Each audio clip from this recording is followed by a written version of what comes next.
WNST, Towson, Baltimore, and Baltimore positive. What was it? Dick Cash used to say, think positive, test negative during the COVID era.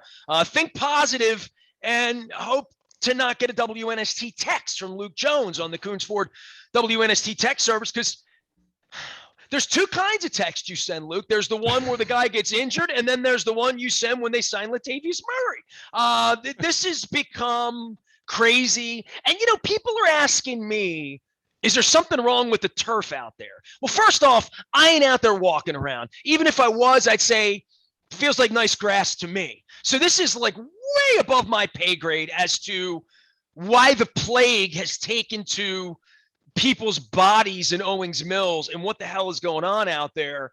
But, we're sort of doing emergency radio every Thursday and Friday because the infirmary piles up. Quite frankly, their inability to be honest about injuries in an era where everybody's gambling on it and how they think this stuff gets hidden for a day or two or three or four, how that benefits them. I'll never know that. I'll never understand that, the paranoia. But here we are. Sunday Night Football. What's going on, Luke Jones? How are you?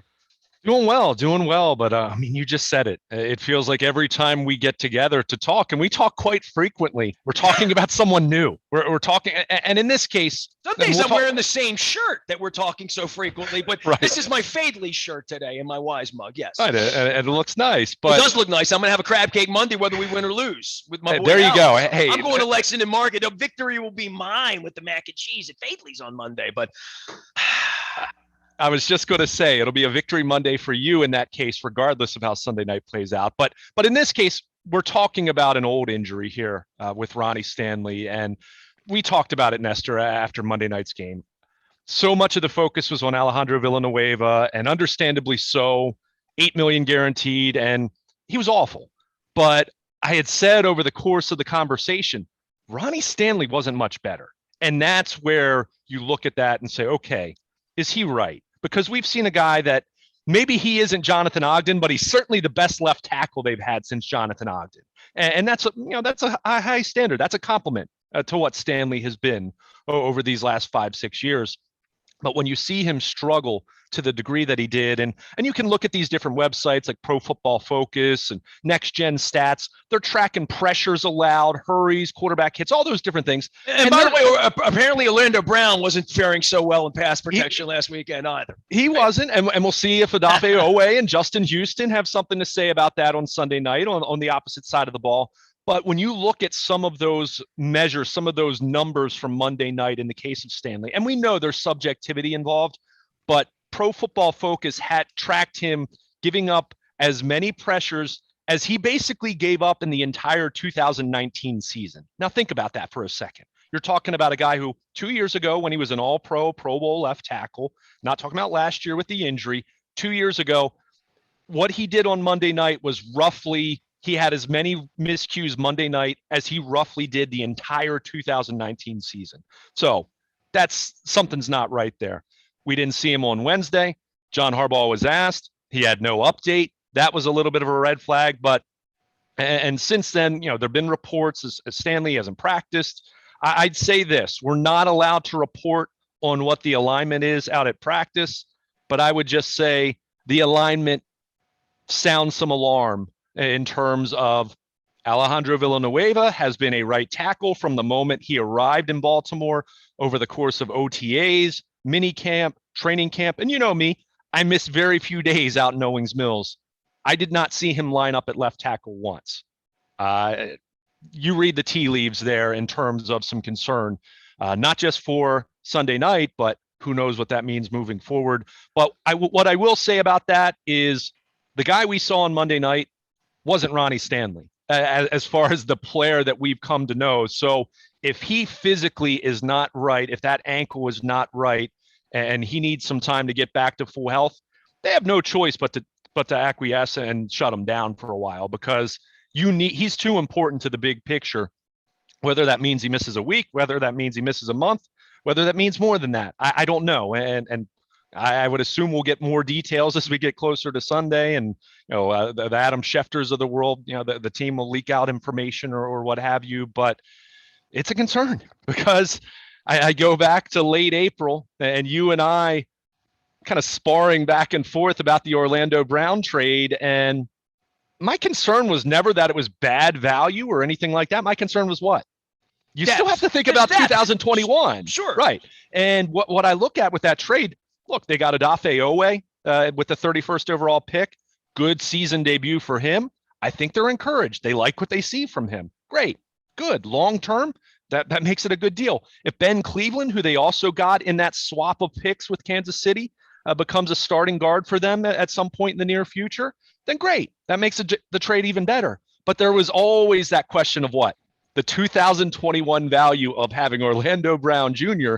at right tackle, with the assumption that if Ronnie Stanley wasn't right early in the season, or he goes down with a 1 or 2 week injury, which has happened in the past, even before this ankle injury, then you put him at left tackle and you don't have as much of a concern there. Now, you look at Villanueva, who we'll see if he's at left tackle. Maybe that gets him going. There's lots of muscle memory. That's where he played in Pittsburgh.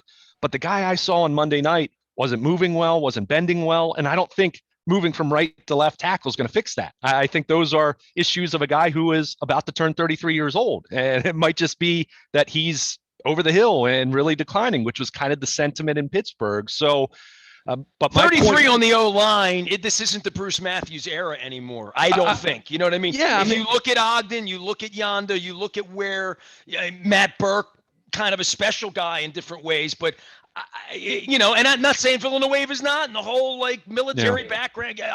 I'm all for that, but the tape plays, and the Chiefs are the best team in football, and they're going to be measured across the board. And this is really where you find out if the emperor has no clothes all the way around. I mean, John hasn't beaten Andy since Donovan McNabb, right? Who was that guy's name? Kevin? What was Kevin Cobb, wasn't it? There you go. Thank you very very much. much. The Ed Reed pick. Right. Yeah. So I mean, we're going back 15 years here, right? So I would just say where Lamar is, the kryptonite part of this, the fans' expectations, Sunday Night Football, the fact that they are not the better team.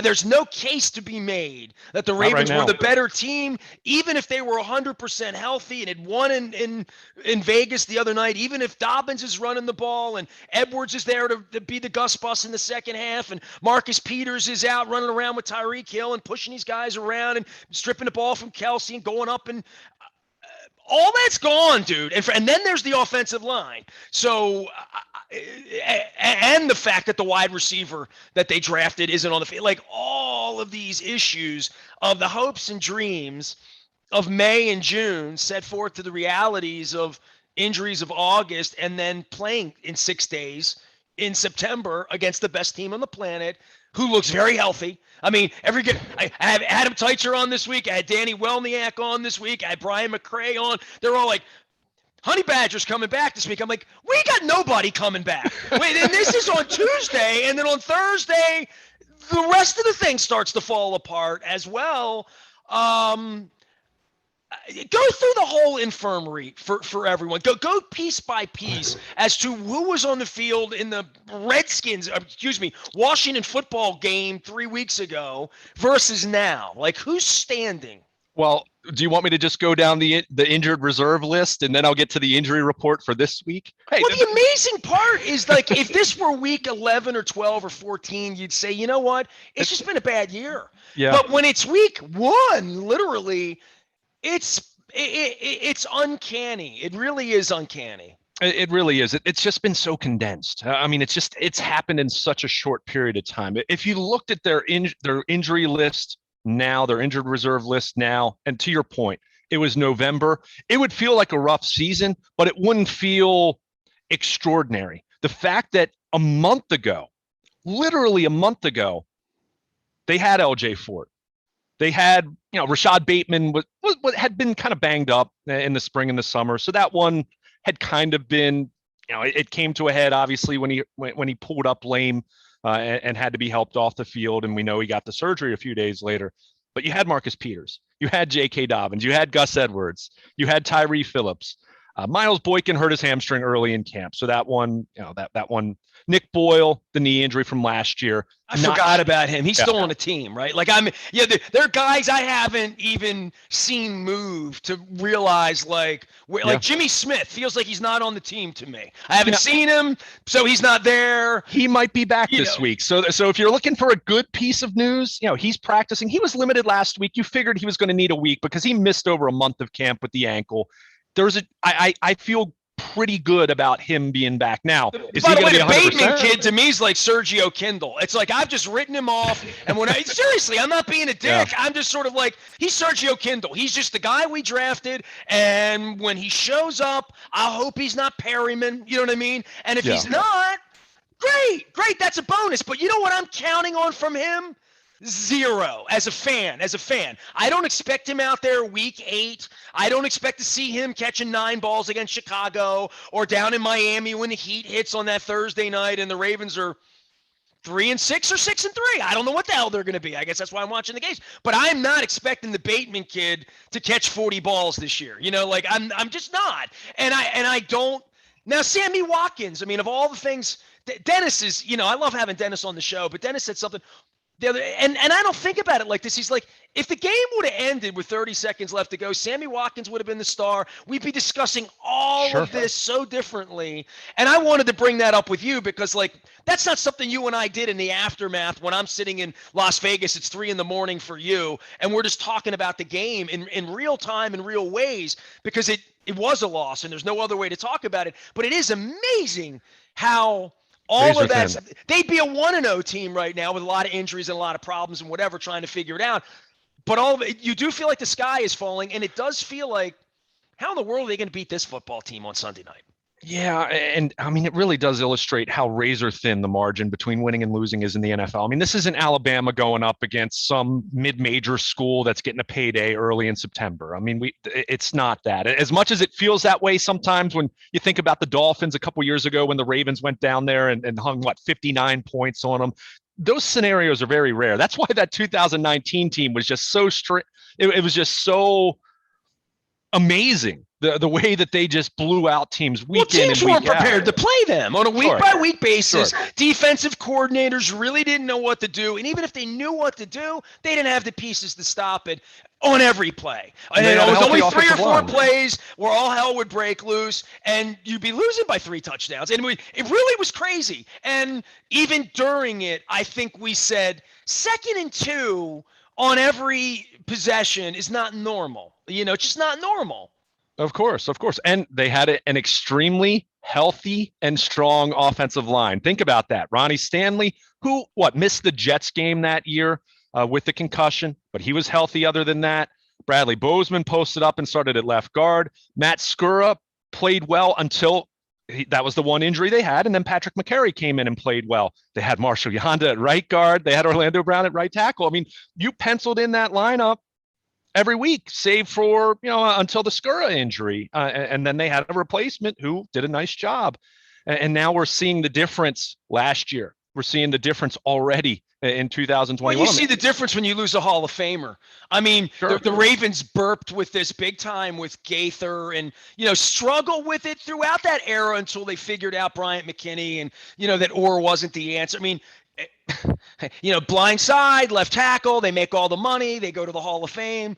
We realize the significance of it. And certainly this Stanley thing, back to the very beginning, first chapter, which was this time last year, I'm sitting here watching the game on TV, which is so weird for me, right? Like, I've watched 8 games on TV in my life, and I'm in my condo, and my wife turned her back, and he went down, and I went, oh my God, their season's over. And that's how I felt then, right? And I remembered being very emotional with you about it the next day and just telling that story, and it kind of played out that was the beginning of the end. This is the end of the beginning. Literally, because they don't have an answer for this. They don't have it. Villanueva's not. They can play him fine, and whether he'll even hold up, given the age and all of that somebody else isn't there. I just watched the Orioles play out the string, or whatever that is. Whatever's going to be on the field here, it's not going to be because of lack of strategy, but you're going to have some guys coming up from Norfolk, and that's just where it is at this point.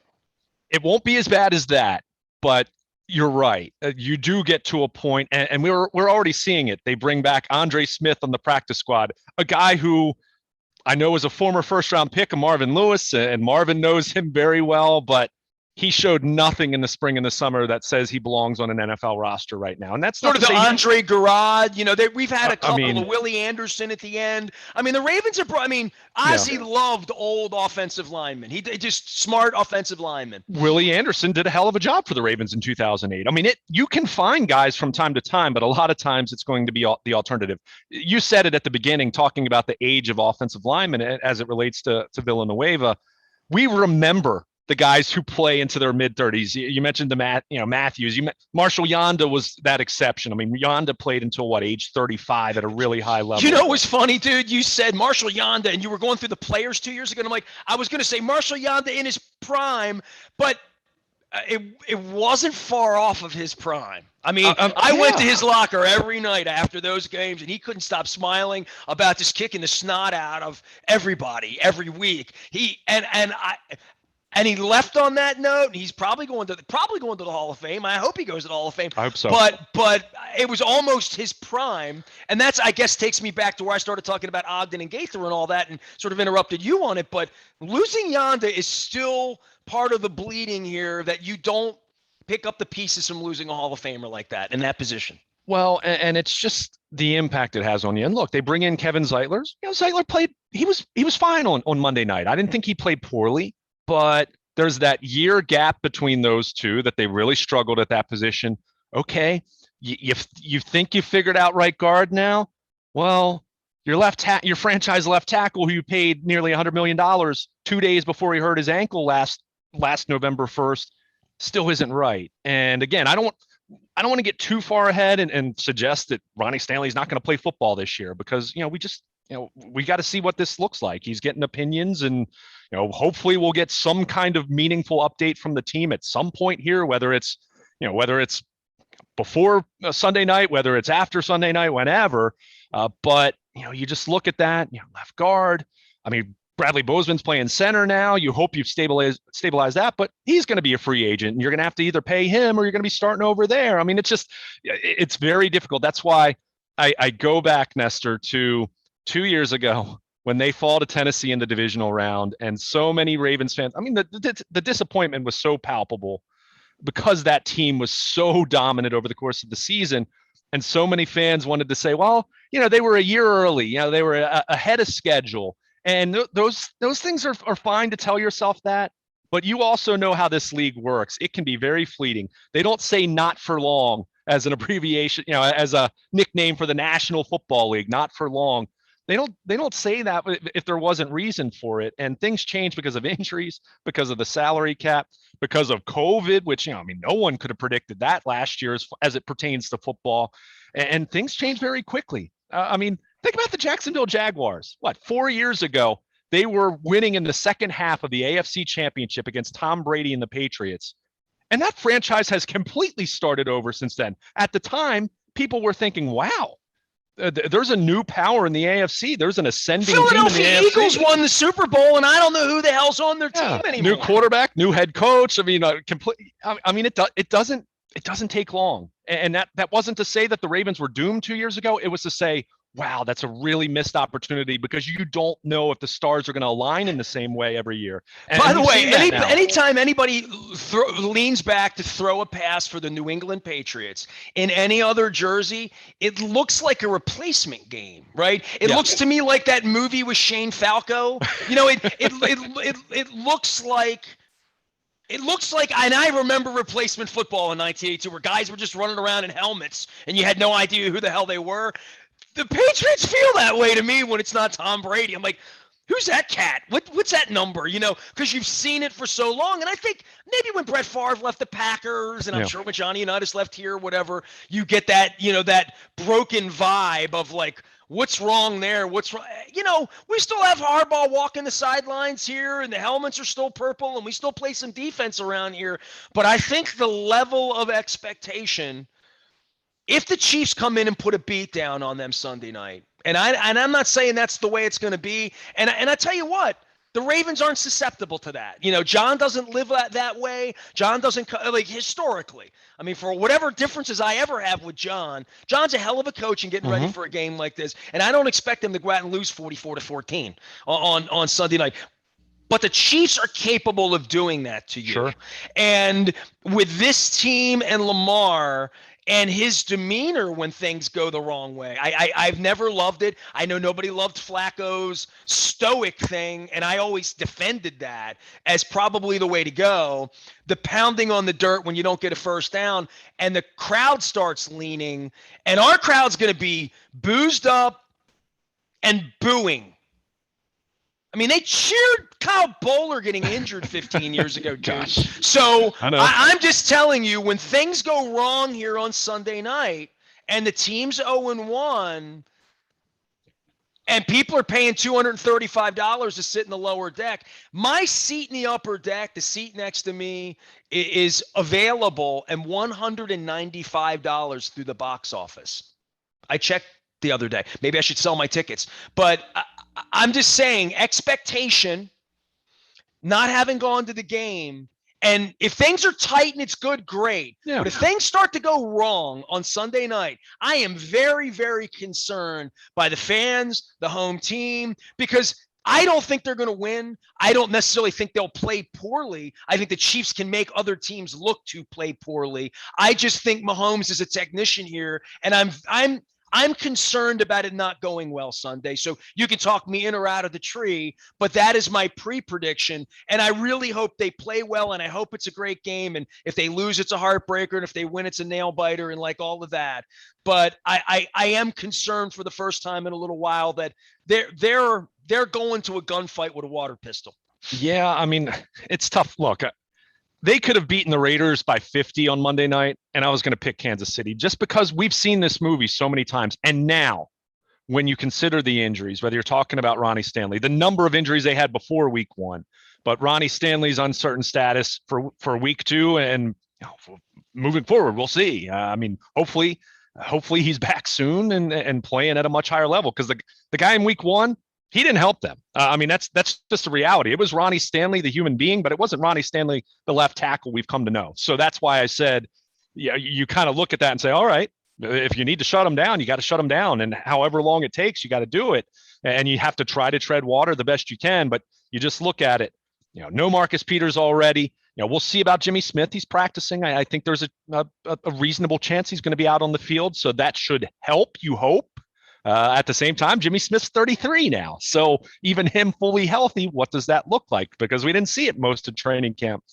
He got hurt the first week of August. Chris Westry, who we haven't mentioned yet, the 6'4" corner who had such a nice spring and summer. You heard me mention him how many times where you hadn't even heard who he was. Fans hadn't. Why would they? He was a reserve future signing in January with the Cowboys. Sort of the Tavon Young of this year, right? The Will Demps, the guy that just has shined at every level to get himself onto the field. And I mean, Chuck Clark is that guy, right? Sure. But in the case of Westry, 6'4" on the outside, and we know Tavon Young didn't look right on Monday night. I do think the second pass interference on him was not a great call. I think that was a rough call that went against him, but that's going to happen. But Tavon Young didn't look like the old Tavon Young there. So they moved Marlon into the slot. And to your point, he's 2 injuries in, right? I mean, 2 knee injuries, and then you So I remember what that did to Anthony Poindexter, and I have to think that the Ronnie Stanley thing we're talking about here is these guys are not Stratomatic players. They don't just pick up in 6 weeks and move around at 330 pounds in the National Football League to go out and play the Chargers. It's just not the way it works with injuries early in the season. And I think you and I sort of know that as the grizzled vets around here, which is why I'm code violet right now on the lavender, concern meter. I'm violet. I think this is really a rough spot for the franchise right now, and a rough spot for Lamar. And I do want to say this about them winning Sunday night.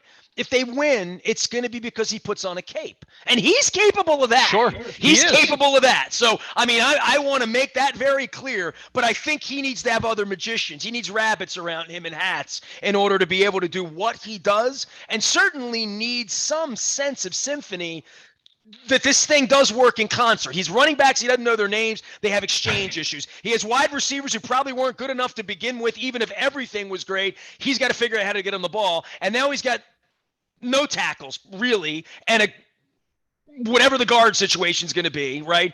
Yeah. I mean, I think the level of expectation on him by the people forking over $235 to sit in the lower level in the end zone on Monday night or Sunday night, will adding alcohol at $20 a beer.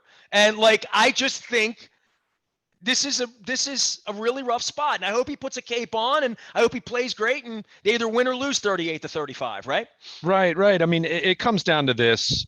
The one word, especially with the Stanley news, and I mean, Chris Westry's going to be out, so their secondary situation is, looked so deep 3 weeks ago, and now you're already starting to look at this and say, oh, this is shaky. And Marquise Brown's missed some time this week with a sore ankle, and Derek Wolfe is going to miss another game. And I mean, you just look at all of that. I forgot about him. I mean, literally forgot about him. Out of sight, out of mind for close to a month now. It's been since he's practiced. But the word that I keep coming back to, Nestor, is pressure.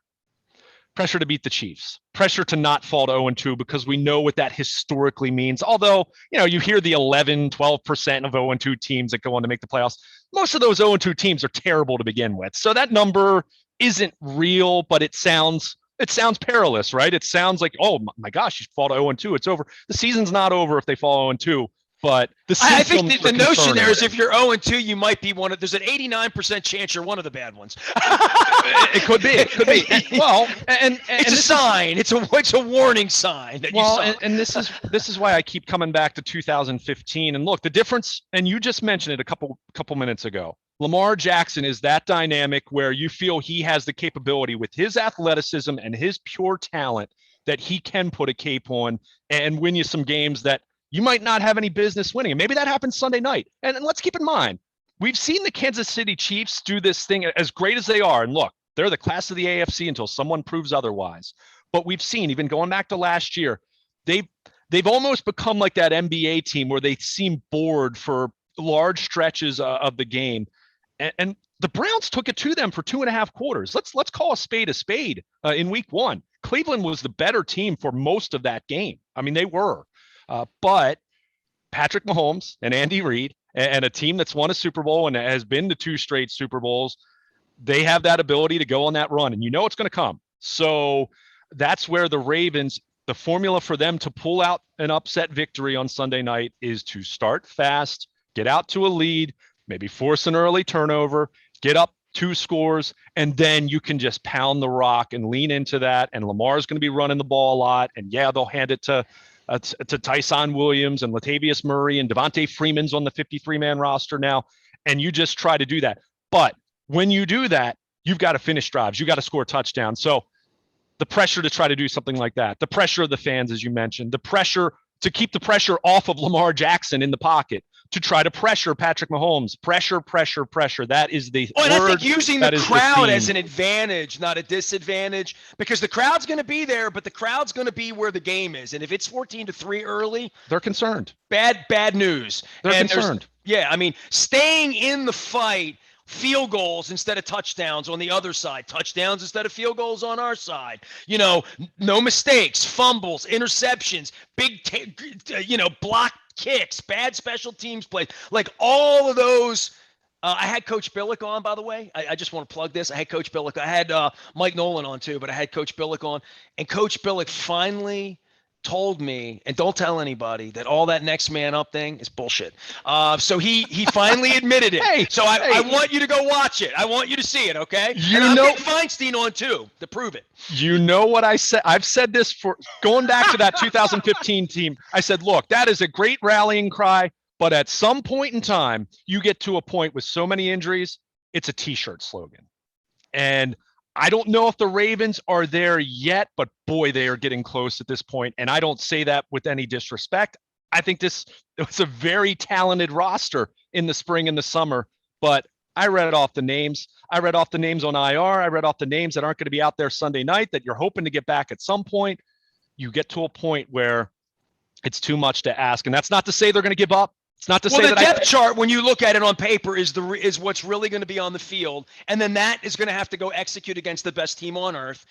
That's fully healthy right now, too. By the way, Thursday, the injury report Thursday, all 53 members of the Chiefs roster, full participants in practice. Just think about that. All the more reason that I remember, and I had Billick on this week, that miracle game when McAllister against the Broncos, when the turnaround year that, we gave up but didn't give up against them. I hope we can create a little bit of that purple-black magic is what we need to do. Luke Jones has been in Owings Mills. He'll be in Owings Mills all next week before the Detroit game. I tell you what, Costas on Friday for me. We're with Johnny O.